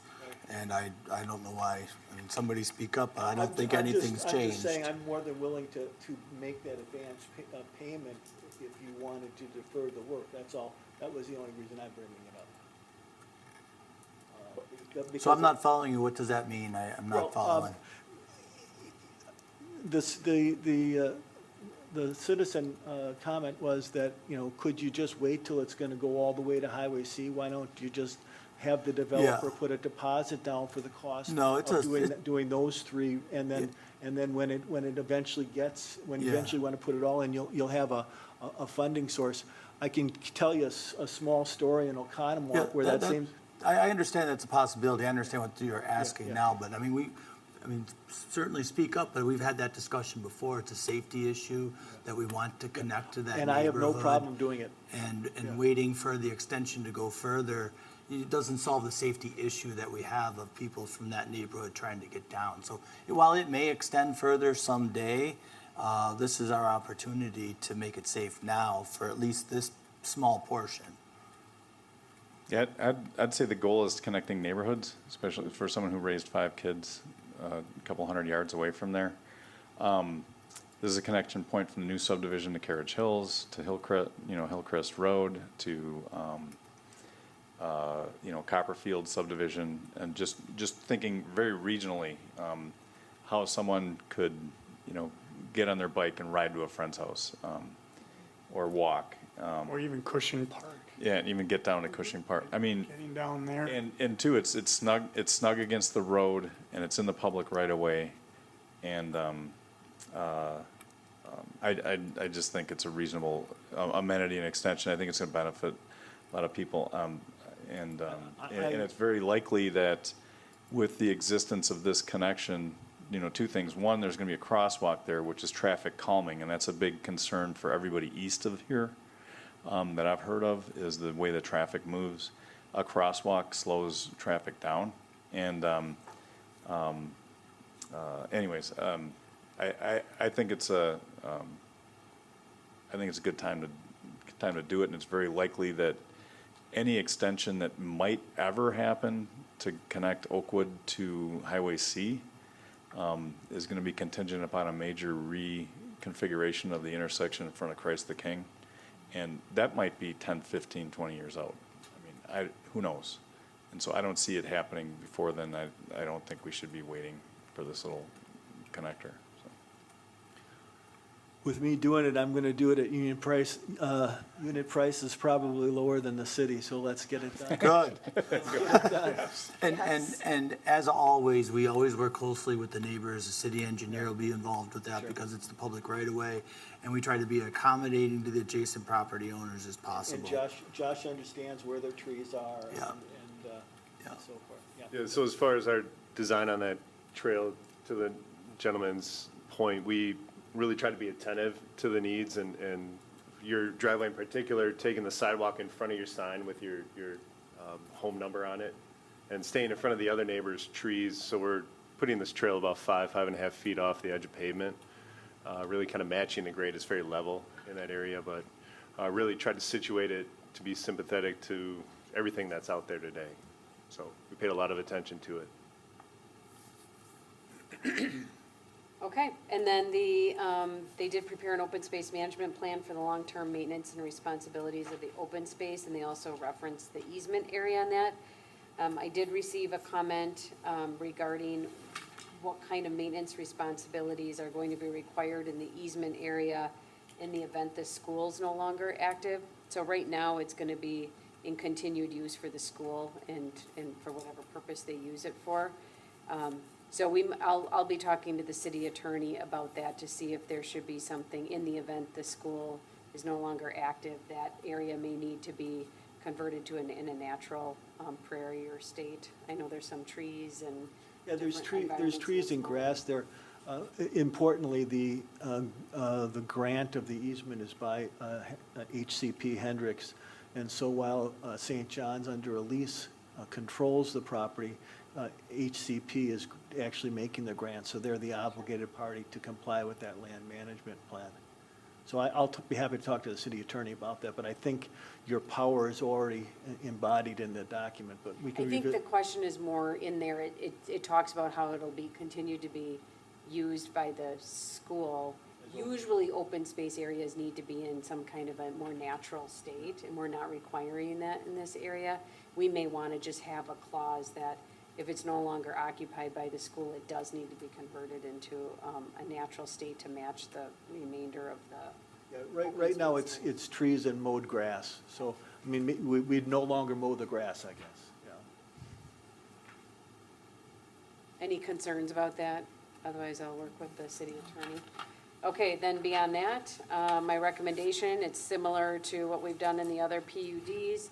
Recommend that Common Council conditionally approve the specific implementation plan components is described in this report and otherwise stated in the GDP, subject to final review and approval of all required plans and documents by the city administrator, planner, surveyor, engineer, and attorney as necessary, including the following. And I list off all the different plans that need to have final review, and then including the final plat prior to the sale of lots. The rest need to be completed before they can start any construction. And then upon final approval of all the stated requirements and assurance that all conditions of the GDP have been complied with, a final specific implementation plan document will be prepared that identifies the requirements of the final development, refers to the approved plans, in essence. Amy, you don't have review of Public Works Committee, is that Oh, I implied under have it. city engineer? Sorry, I wrote it down. It does need to go to Public Works Committee. And I You did- can add that in your I motion. am looking at Molly's email that it is July 10th at 6:30. Okay. It may not be in this room, though. I think they were looking for an alternate. You said Lake Welfare's? Or the 12th. Oh, okay. So it probably is in this room, but July 10th. Yeah, I would recommend you add that to the motion, that it needs final Public Works approval.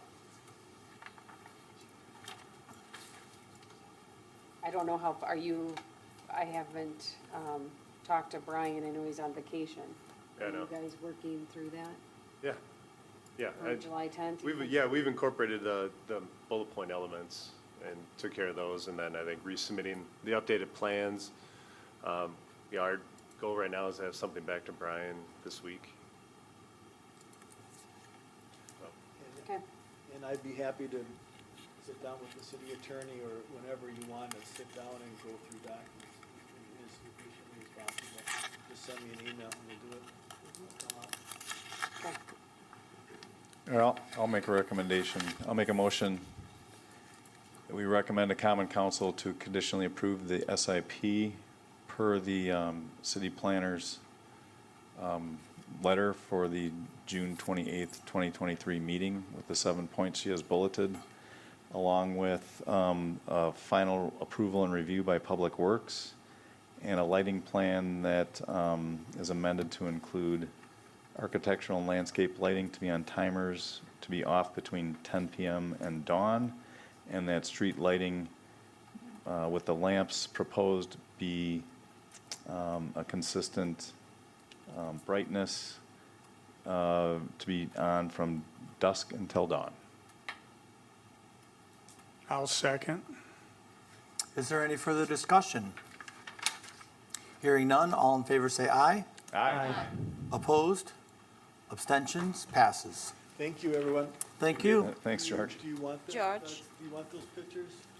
Or do you? Can you just state your name and address, just for the record? Sorry. George, you want to spell it? Yeah, no.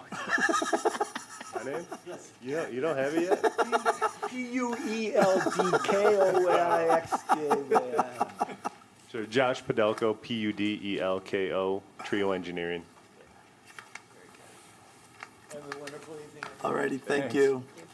Okay, number 10, DLC 733994001, DLC 07339994, and DLC 07399995, 31385 Hill Road, owner Divine Redeemer Lutheran Church, applicant Matthew Mayhing.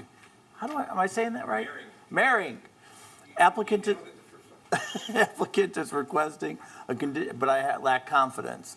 Applicant is requesting a conditional use amendment and site plan and appearance review for a daycare facility and future addition to the Divine Redeemer Lutheran Church school building. Amy, you want to give us an overview? Okay, so the applicant did present this proposal last month. There's really not a lot of changes, there's a few additions. Okay, so they're proposing the daycare. Oh, Mike, can you put the packet on? Okay, so the U-shaped building, upside down U-shaped building, is the new daycare facility on the east side of the Divine Redeemer property. They're proposing that new access point directly across from Chapel Ridge Road. And then they're removing it's the westernmost access point, right? They'll be removing the westernmost access point at the request of DOT. The, last month's meeting, and I think the images are still in this packet, do show future additions to the church for the school and a field house. The engineer is recommending we not approve those at this time. The applicant has agreed that they'll come back and apply for those at the time they're proposed. The reason being is a proposed stormwater facility overlays on top of part of the future building. So we just don't have enough information to be comfortable with the site plan elements. But other than that, they're still proposing that now it's 25,459 square foot building with the 14,597 square foot fenced in area for the playground. The property is currently served by septic and well. They are going to bring sewer and water to the site under Highway 16.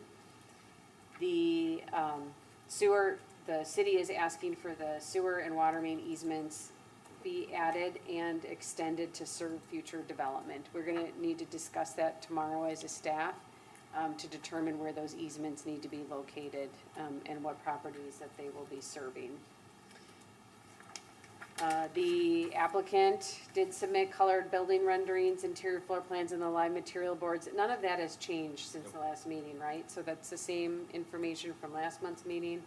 If you want to see the live material boards again, I believe they're up in my, off in the conference room, so I'd have to grab those, but I certainly can. They are considering placement of rooftop solar panels. Is that still questionable? You don't? It's up in the air. We're doing analysis on rate of return and school involvement and stuff like that, so Okay. if it would be on the docket, we could come back. Okay. They are proposing 88 parking stalls. They have, so, the parking is, for daycares is not specifically stated in the city's code. I did look at a couple of comparable properties. They're based on different numbers. I think they were based on numbers proposed by the applicant, so I can't say that there's any specific science behind it. But they're gonna have approximately 38 to 40 employees for the daycare and, 88 spots. So they have about twice as many parking spots as they do employees. Do you know how many students would be there? No students, all in the Daycare, I mean floor. daycare, or how many kids, I should say? It depends, it's 238 is what's allowable by design. How many will actually be there is part of enrollment. And then, I mean, can you kind of explain how that works during the day for the Every time- commissioners as far as traffic? With different facilities that we've built, I have a 2-year-old, so I have the drop off and pick up in the morning and evening times. So from 6:30 in the morning till 8:30 is usually when we work with more of the management on when drop-offs are. So you have drop-offs, you park, you come inside, it goes through a controlled entrance, and you escort your child to their room, and then you leave. So if we have the amount of people that we have for children, but it fluctuates over a 2-hour window, and they're there for about 5 to 8 minutes at most. So they're not going there to talk with the teacher unless they have a real appointment. They're going to work and they're dropping off and picking up. So just like with Franklin and Sussex and Oconomowoc, and we're designing different facilities, it is kind of tough when it's not a square foot per child or room square footage as part of the use. It's more about functionality, make sure that the last thing Divine Redeemer wants is a parking lot that's too small, and then you have parents waiting, and then you have them parking on the school side, and that's going to affect drop-off. So what they're functioning with now in the existing sanctuary is less than what they have that we were proposing for this one. And I should say that out of those employees, 25, so there's 11 full-time employees and 25 of them are part-time. So you might have, I don't know, half, I don't know how many you'd have at an individual time, if it's half or, so that's parking. The Plan Commission does need to review that and approve the number specifically. Public Works, this has not gone to Public Works yet, right? So that the application will need to go to Public Works, and they'll need to determine if any curbs and barriers are required. I think we talked about that last time. They are proposing, let's see here, 5 parking lot pole lights, so 2 along Hill Street or Highway 83, and then 3 parking pole lights on the east side of the property. The pole lights, the only trespass is along Highway 83, and it's relatively minor. It does comply with the zoning ordinance. They did not submit the wall-mounted lights on the building for Plan Commission review and approval, so I have a recommended condition that they need to come for site plan review for lighting before they can put any lights on the building. Landscaping, they have, hold on, this is their landscape plan. There is existing vegetation on the east and west sides of the property. They're proposing to plant 12 trees and 155 shrubs around the building and at the entrance to the parking lot and then within the parking island areas. They won't be removing any trees to accommodate the project, right? Yep. So with this, I just like to always send this to the landscape architect for a final review, to make sure that the density and species are appropriate. They have not submitted any signage, but they would like to have a monument, well, they have an existing monument sign for this church and school. They would like to have another monument sign for the daycare. So in my recommended conditions, I'm just suggesting that before they can get any approval for signage, they need to come to Plan Commission for site plan and appearance review, rather than having them come back through the conditional use process for this. The dumpster, they are proposing to use the existing dumpster currently until they propose, if they do, so that's something, they may or may not come back. Then they would relocate the dumpster with a more formal plan. But right now, Matt did show me a picture of the existing dumpster. I believe it has brick walls on 3 sides. On 3 sides, correct, and it's slotted. It was part of the project that was done in the late 90s with the school addition. And then it has a gate covering the north side, right? Correct, north side. So that's the dumpster proposal, and then the engineering staff did review the stormwater management plans. They do feel there's sufficient area for the proposed addition and new parking. There are several comments. The comments are written directly into this report. Sometimes they write their own letter, but they provided them in this report, so read through those. They'll need to address all stormwater comments and get their plans and approvals before they can start any construction. The fire department just wants to make sure that the engineering staff, which they are doing, reviews the proposals to ensure that the turning radiuses are met, and hydrants and necessary water mains will need to be shown on the plans that will support the sprinkler system that needs to go into the daycare building. As far as a recommendation, does anybody have any questions or comments before I have a long list of conditions in my recommendation, so you may want to have discussion first. Or do you want me to go ahead and read them all? Want me to go ahead and read them all? Go ahead. Okay. So the conditions would be that you recommend that staff draft a conditional use amendment inclusive of the below conditions for adoption by Common Council upon recommendation of the Public Works Committee. So we are asking that this go to Public Works. If you're prepared, it would need to also get on the July 10th date. The conditional use amendments limited to the daycare facility and existing uses. The future school and church additions are not permitted at this time. A conditional use amendment will be required at such time the plans for those additions are finalized. Sanitary sewer and water need to be extended to the site in a size appropriate to serve future developable lands north and east of the site. Appropriate easements shall be granted to the city for future expansions. Said easements require Common Council approval. As far as serving future developable lands north and east of the site, I want to bring that up with staff tomorrow because it looks like the sites in the town of Merton north of the development might be in a different sanitary sewer district. So we need to, or sewer service area rather.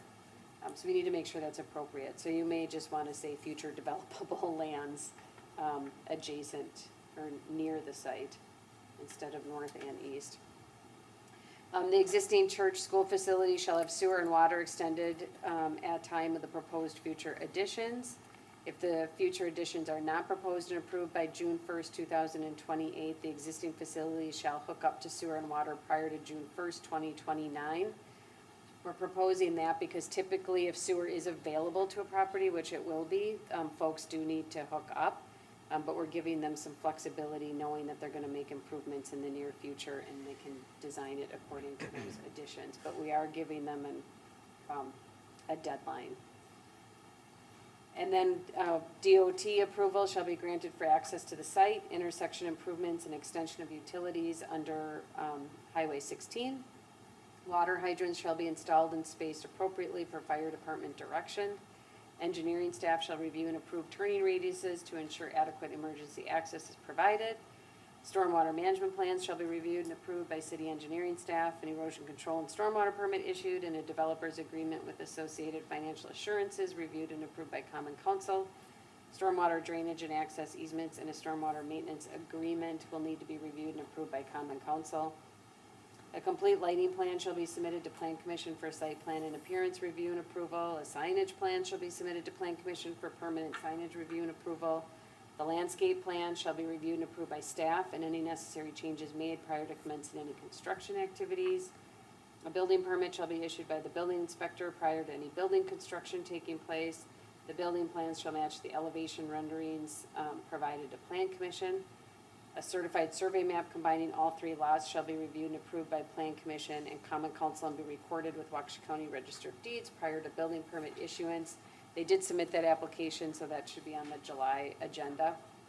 And then a conditional use agreement and all related easements which are reviewed and approved by the city attorney shall be recorded with Waukesha County Register of Deeds prior to commencing any construction activities on the property.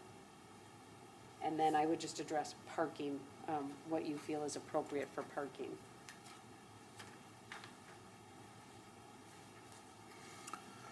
Well, on the parking, I mean, is there something other than as proposed?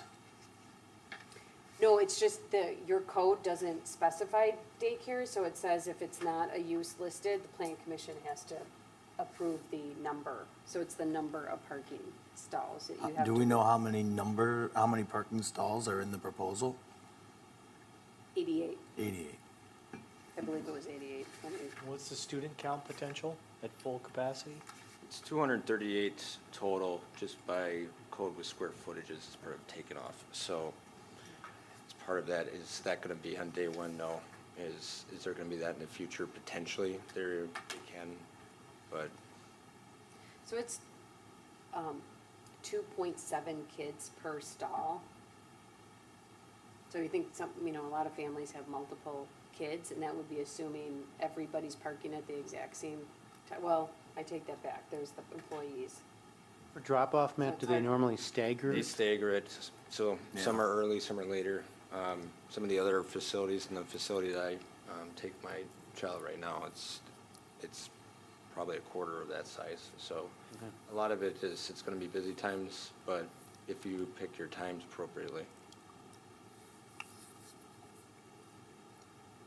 I'm sorry, and I missed it. Was there potential overflow for the church portion in the parking lot over there in case nobody's parking on the street? There is, correct. So as you go, the goal for us was to have enough parking on this side so they have that situation, but Right. there's still a parking field all the way till, there's existing trees and a parking lot right next to the playground. Right, okay. So there's plenty with overflow, but try to limit that as much as possible. And then if they do the addition, they will have to readdress parking again. Right. And so I guess if it's tight, they always have an opportunity to add more. They have room. Is it open and flat to the east, or is it? It is. So that's soccer, that's also, a playground area, so don't want to take over with a parking lot if they're not going to use it. So just try and go through with creative thought that we don't take it over for something we don't use. I like it. I'd rather not see more asphalt than we need. Yeah. If it isn't working, they're gonna have to come back. Like you said, if they come back in a few years for the addition, we can address it then too. It's the best scenario possible if we have that many children with drop-off that we have parking issues, so. Hey, Matt, can you check your chair and underneath there? I think somebody lost some keys. Or stand up, or you Or sit on your down. chair. Uh-oh. That is the worst feeling in the world. I think the wallet is worse. Yeah, where we drop the documents, set the documents up. Anything over here, George? You walked over here with documents. Well, if they're discovered, I'll come by and sit and get them on one. Thank you very much. That's a first. Never had that before. For You thought me, you were anyhow. prepared for all the questions, weren't you?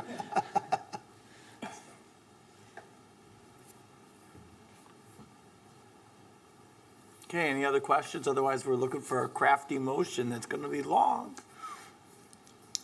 Potentially. Staff report. Unless somebody has a, I'll recommend that a conditional use amendment inclusive of what do we have here? 13. 13 items in the staff report from the city planner be included with an amending the item 2, that the conditions for the sanitary sewer and water easements be considered for properties in the same sewage district. I would just say developable lands near the site, so we have an opportunity to discuss that. Like I said, developable lands near the site. And including the parking consideration, the proposed 88 parking spots. I'll second. All right, discussion. Hearing no discussion, all in favor say aye. Aye. Opposed? Abstentions? Passes. So, Matt, just before you go, the goal would be to get as much engineering comments addressed before that Public Works meeting. I have the turning radius, we have a bunch of stuff already. Okay. Sounds good. You passed the next step. Good luck. Okay, 11, comprehensive plan zoning and ordinance revision A. Amy, you want to cover that one? Sure. Did you get nervous again? No. I already read that once in the public hearing. I'm not Okay. reading it again. Okay. All right, this month's code amendments.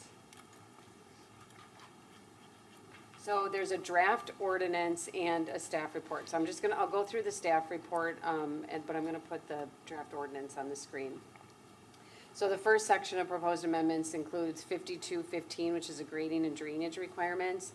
At the last meeting, we talked about, so currently, the way the code's written, all grading plans require plan commission approval.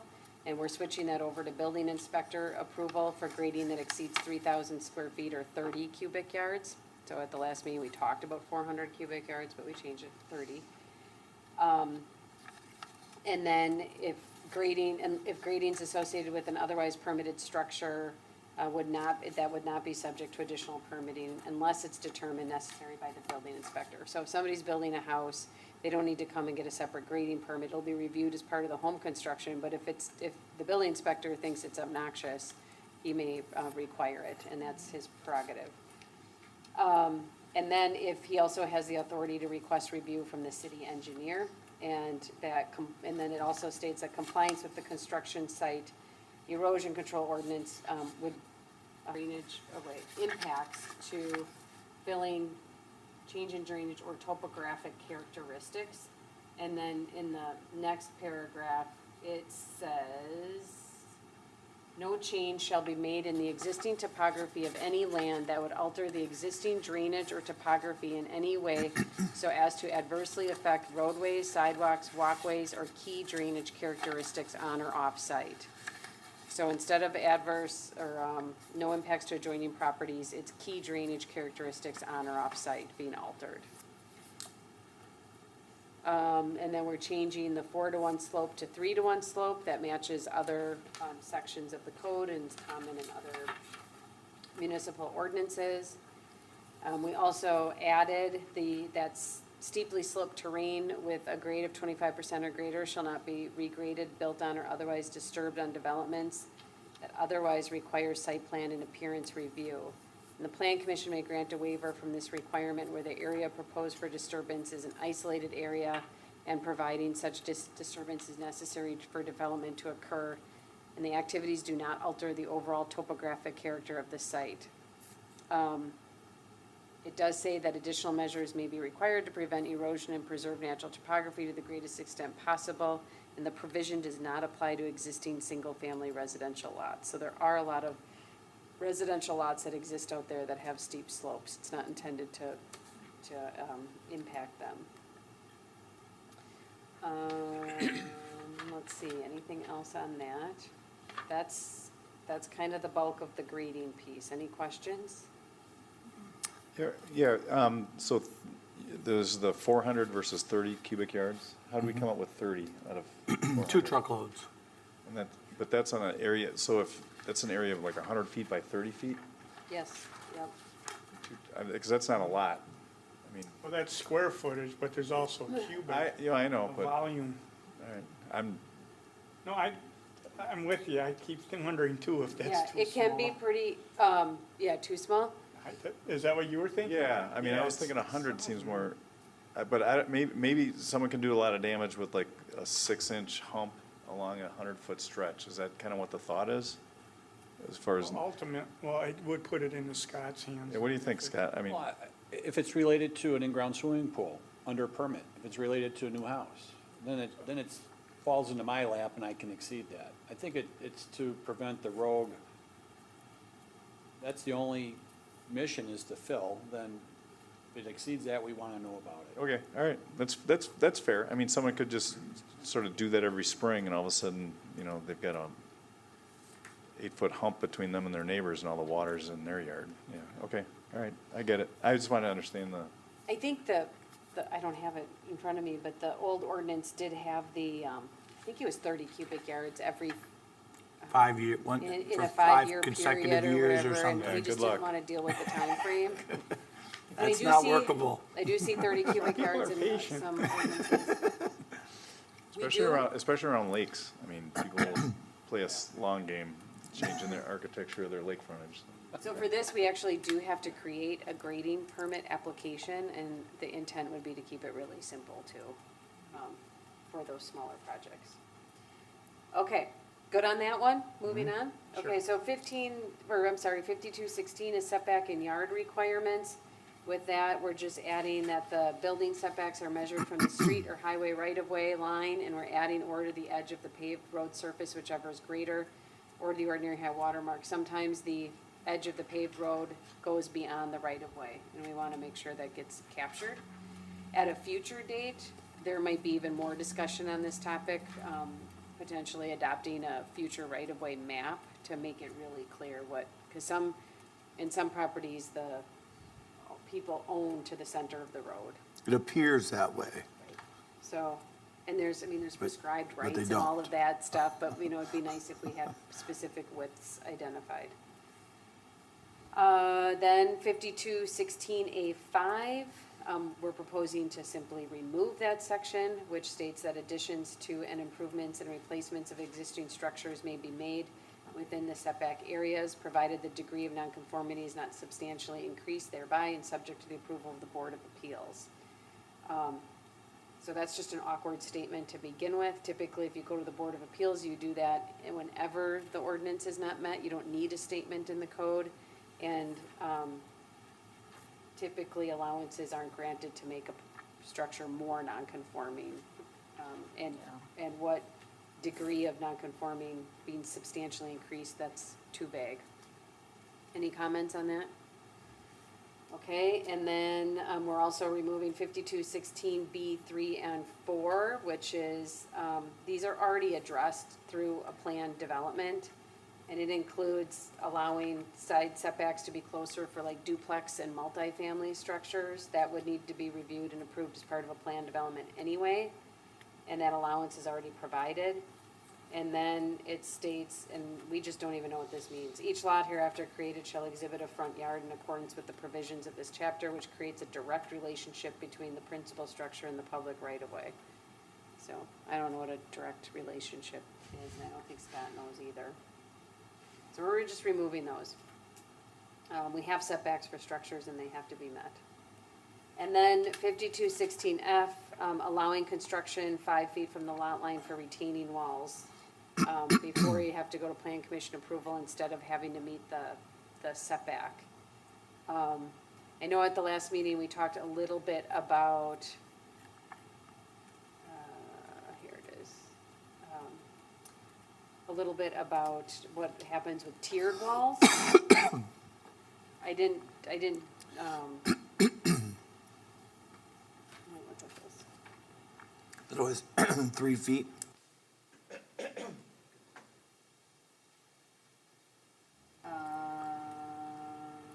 Retaining walls. Permit processing. So it says a building inspector may issue a permit for retaining wall that is not more than 3 feet in height, not within the 5 feet of a lot line. 5 feet. It should just be not within 5 feet, not within the, and is of material, form, and color that is structurally sound and harmonious with its surrounding. That was already in there. And then the next section, again, referrals from the building inspector made on the basis that the material, form, color, structural appearance may have an adverse effect on property values in the neighborhood, he can consider that. And those designed to be more than 3 feet high are proposed to be located within 5 feet of a lot line. So I think so we didn't put anything in there with the tiered systems, I guess, but I think that first one, that the building inspector can bring it to plan commission with a concern, probably works. Is that okay, Scott? It does. I'm envisioning a 3-foot wall 5 feet from the property line and another 3-foot wall stacked on top of it, another foot back. And to me, that'd be aesthetically a concern and probably a structural concern. So that'd be 6 feet of wall within 6 feet of the property line. So I would just refer that here. Yeah. I'm all for professional discretion to kick it to some, it makes it, because you can't define all those. Yeah, you'd have to define what a tiered No, setback you is, just- and you're gonna get into. Right. Yeah, you can't define all these exceptions, so the And I best did- thing is to have someone, have a group of non-professionals with a lot of opinions weigh in on all the comments, right? So, Yeah, and I did reach out to a landscape architect, and there are a lot of different scenarios that come into play, and it was just too hard to define. Okay, so then floor area ratio, or defining floor area, we talked about this, so there's a definition for floor area, and then it was also defined in the floor area section, and they were defined differently. We did look at that, the definition is the most current, definition, I guess. So we are proposing to keep the definition, and then in the floor area ratio section, simply referring to the definition section when it comes to defining what it means. So that should take away any discretion or confusion. Lot area requirements, we're just stating, it already says that no lot shall be reduced by any means to create a lot of less than the required size, or so that the existing yard requirement, setbacks, open space, or lot area would be reduced below that required of the regulations. We're just adding lot width. It was missing. Open space, we'll address that at a later date. Private swimming pools, instead of having a long sentence on electrical connections, it's just stating electrical installations shall comply with the Wisconsin Electrical Code.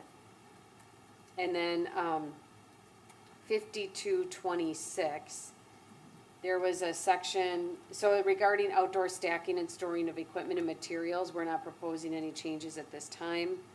Scott and Michael and I can discuss that a bit further to see if anything is necessary there. But with house trailers, that's being removed entirely. And then recreational vehicle parking will include a little additional language that came from the house trailer language, which states recreational vehicles shall not be used for the purpose of habitation in excess of 7 days aggregate in any 365-day period, and they shall not be permanently parked or stored in the front yard in any residential or rural estate district. The house trailers, there's a section above it that talks about mobile homes, and they have to take off their wheels, so there really shouldn't be a trailer type scenario. is front yard defined? I mean, we had an issue in the subdivision south of me that someone actually built a asphalt pad for their RV and stored it on they would claim it'd be their side yard, even though it was in front of the.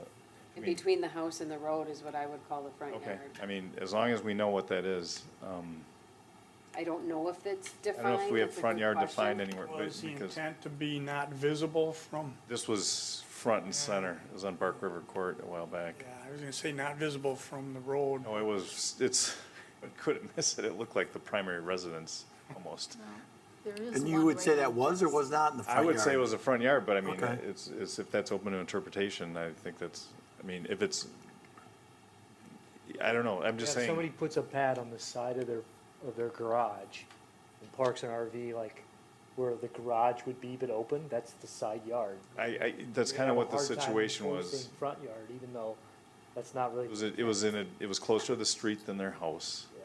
But it was off to the side, but it was like kind of in the neighbor's front yard more than, I don't know, I think the biggest Again, question this is gets into visible- defining everything, but Visible from the road, is that more? I mean, that's probably more what you're talking about here. If that's the intent, but that's if the the intent. intent is the screen from neighbors, they Yeah. put it on the side, you're still gonna see it. Yeah. So, There's one right on Genesee Street. Like some people, yeah, they'll right down the, Not Genesis, well, Yes. there's one right over here by the cemetery. It's like Yeah. a lawn ornament. yeah. Is there a requirement as to how often they have to be moved? So they Says don't it. become a lawn ornament? This isn't Well- speaking to store, house trailer or a recreational vehicle, which one This are is we talking permanently about? parked or stored. Yeah, okay, I don't know. the 7 days is just people trying to habitate it. And we talked about that as a staff, whether or not that should be included, but I think the idea was, well, what if, I mean, sometimes you have a family member come and they just are there for a night. Do we want to get in the middle of that? I guess for the No. purpose of trying to define permanently parked or stored and front yard or side yard, just having it in an ordinance in and of itself, it'll bring it to a point where there's something that people can intervene and create a, It'll be argued here. at it'd be this argued. board. So, you know what I mean? I think it's good enough without Yeah. getting, Without doing any more, I mean, because I think permanently, Yeah. I think RVs, they typically do sit on your property unless you are on a trip. Yeah, but if I So take- it is I- gonna be mostly Yeah, but if it's gone 2 weeks a year, does that mean it's temporary? I mean, I you mean, know I- it's gone. well, that's what I mean. I think that having it stated the way it is without, we could make it 8 pages long, but I mean, having it stated the way it is, so if someone raises an issue to it, they could bring it here and we in the could planning commission. try to figure out how to But- mediate it. I'm just asking the question, who would bring it here?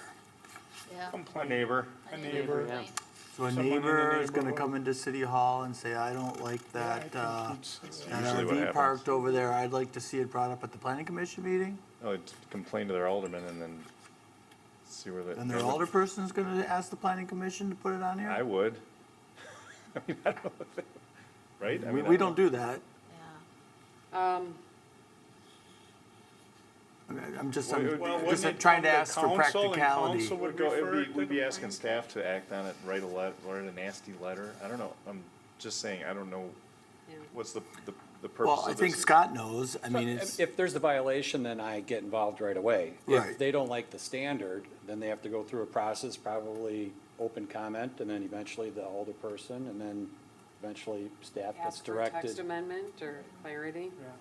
It's usually resident or citizen-driven, the complaints, how things get done.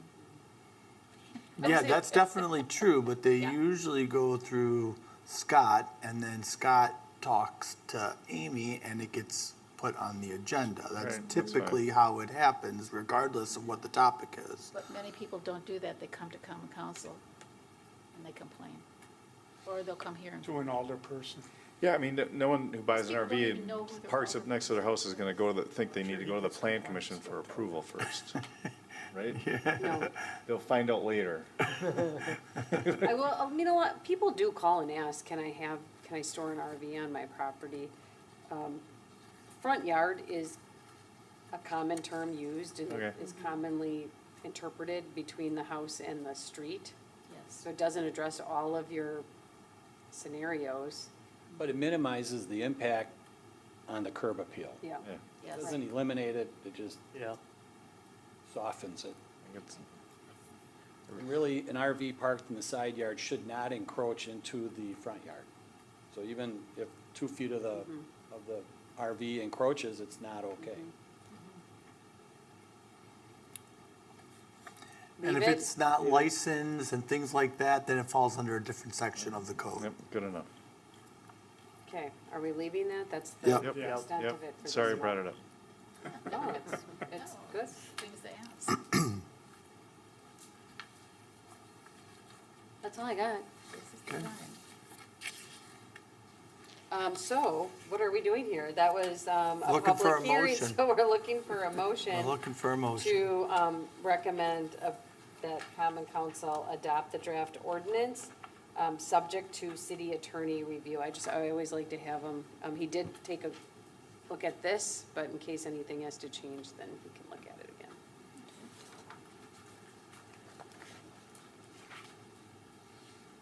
Motion to recommend Common Council adopt the enclosed draft ordinance to amend several sections of Article 1 of the City of Delafield zoning code, subject to city attorney review. Second. Okay, second. We got recommended council in there? Yes. That's what I Yeah, said. okay. You did. I read it verbatim.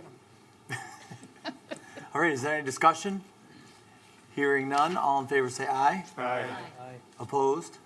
Abstentions passes. Okay, number 12, report of city officials, planning commission meeting dates and deadlines. Regular meeting July 26, 2023. Regular meeting submittal deadline is June 28, 2023. Refer you to any correspondence in the packet. City planner, anything else to add? Nope. Building inspector? I have nothing to add. Okay, seeing no further business, we are now adjourned at 9:01 PM.